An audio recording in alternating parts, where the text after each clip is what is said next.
Hey, this is Rob from JTRpodcast.com, and this is Guns and Steel, a Civilization card game. Well, I'll be honest, it's most of Guns and Steel, the Civilization card game, because this is just some of the cards. If I cut to a picture now, you can see you build a pyramid up, and there's lots of cards. It takes up a lot of space. It's hard to get it all in the camera, especially with all that symbology and all the little icons. I wanted to kind of zoom into the bottom part of the game so you get the gist of how gameplay works. So you set up the cards in this way and do that with one of two decks. Now this is called a New World. This is sort of a simpler deck with easier to understand rules.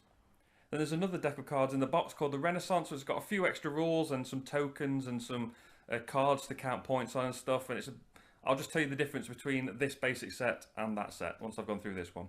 So you take all the horse cards, shuffle them, lay them out in a row, and you do the same for the gunpowder, or black powder as it's called. I keep calling it gunpowder. And then on top of that you have the oil, and then you have the earth, and then you have the space cards. Now the left row is going to be a wonder, and there's 2 wonders per row, and how you decide which one you use is based on this little picture. So as you can see on this hanging gardens, in this top little corner there's a tiny little picture which is for the caravan. Now the Great Pyramids has a little picture here which is for domestication, and as domestication is the furthest left card, that's the wonder you will use.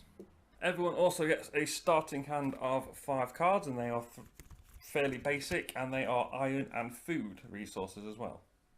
They also get a set of handy reference sheets, and these are quite handy because they've got the little conversion chart on the back, which I'll get into in a bit. So turns are very simple. Basically a player is going to play 2 cards, buy a card, and then see if they can gain a wonder. That is all they're going to do. So the first card you play on a turn is as a resource, and that's the back of the card. So that, as I said before, there's your iron and there's your food. So you can take any card from your hand and play it face down as a resource card.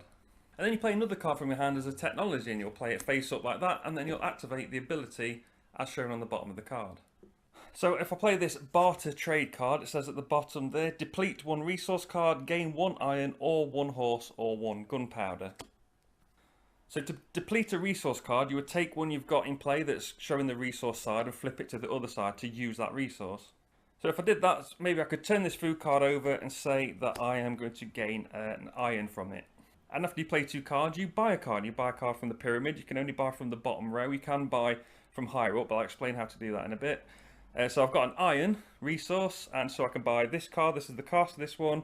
Can't buy this one because it needs a food and an iron. These 2 both need food, and this one needs an iron. So let's just say I buy this currency card, and that will go into my hand. So not only does this symbol show you how to set up the game in regards to which row the resource goes on, it also is showing you that that's the resource on the back of the card. So the currency card that I just bought is now going to give me a horse resource to use in the future. So I mentioned you could buy cards from higher up. So say I wanted to buy this knight card, I'd need to spend 1 iron and 1 horse, and then I need to pay 2 resources to cover the cards that connect to it underneath. If I want to buy this engineering card, I'll pay 1 food, 2 iron, and I'll pay 1 for this philosophy card that I'm skipping over. Some cards, like this reinforcement, have this little symbol, and that shows you combat, and it is on this attack card as well. You can see it there. That shows you've got 1 military strength. And if you play this card as an improvement or an upgrade, or a technology even, which is what it's actually called, you can attack the other players. And this one says, attack all opponents. The defeated players choose and deplete 2 resource cards. So everyone will add up their combat strength, and whoever's got less than you will then have to take 2 of their resources and turn them up to their technology side, depleting them.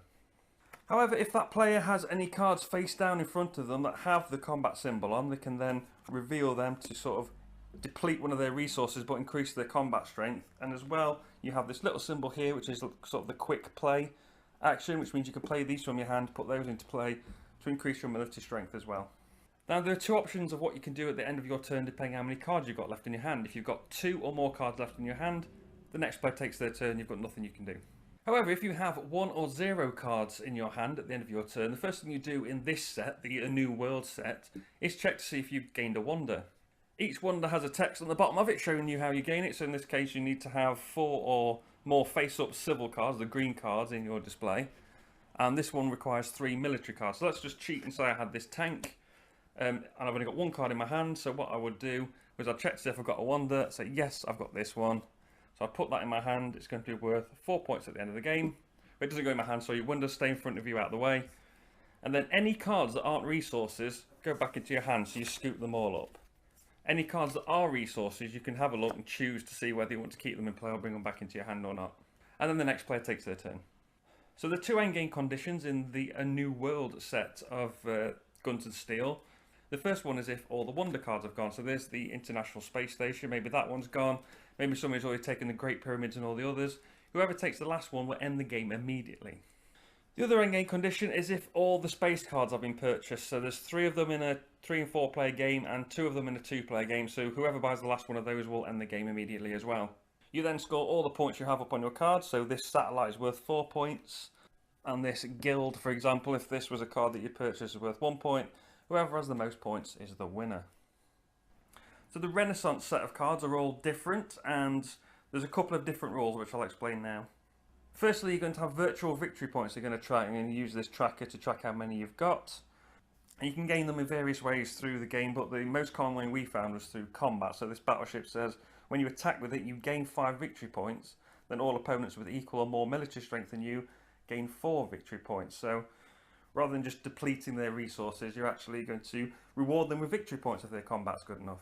And finally, the way you claim wonders is different as well. So they each have a condition, and this says at the bottom, did not buy any cards during this turn. So if you have a turn where you didn't buy any cards, you were able to put a cube, and you've got 5 cubes matching your colour, and you put one on the cards, in this case, Lighthouse of Alexandria. And they all require 3 cubes to claim. Now you can only claim them at the end of a turn when you've got 0 or 1 card in your hand. You have to pull all your cards back. If you had 3 cubes on there, you'd be able to claim the Lighthouse of Alexandria as your own and claim the 2 victory points at the end of the game.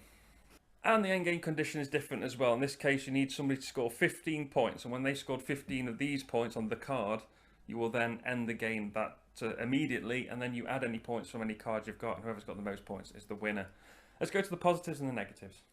So the first positive is I really like that main mechanism of the game, having the hand management and having the cards face down or face up to use the ability to use it as a resource. This is a good example. Maybe I want to attack with my battleship. It's got a lot of combat. It's going to get me a lot of points.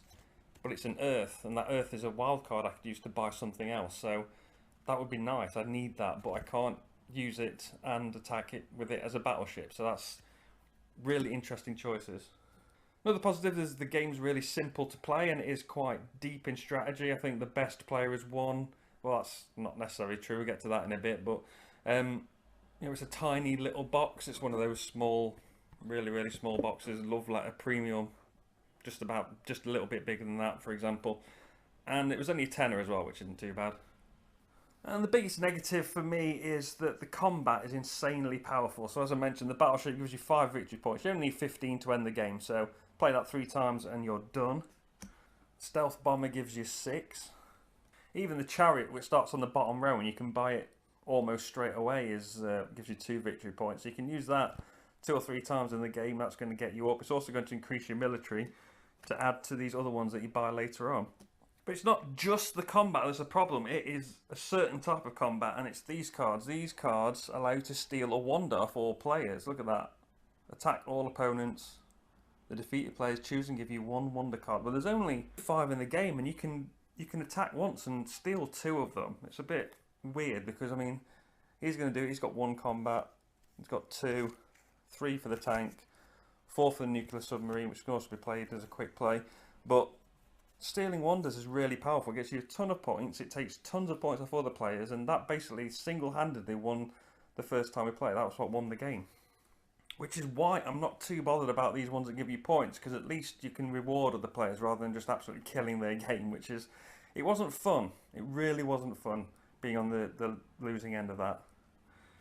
So that's Guns and Steel. It's a hand management civilization game that is very focused on combat. If you can't buy the combat cards, oh, that reminds me, if you go 4th in the game, you start with the resource in play, but chances are the cards are being bought before they come around to you, and the later you are in turn order, you do seem to suffer a penalty. But yeah, apart from that, it's a nice mechanism, but it's a bit too combat heavy and too combat reliant, and whoever gets the most is going to win the game. Please like this video if you found it useful, share it to let other people know about it, and subscribe to the channel for more board game related content. You can find me on Twitter at JTR Podcast, and find the blog and podcast at jtrpodcast.com. I've been Rob, aka Jester the Rogue, and I'll see you soon.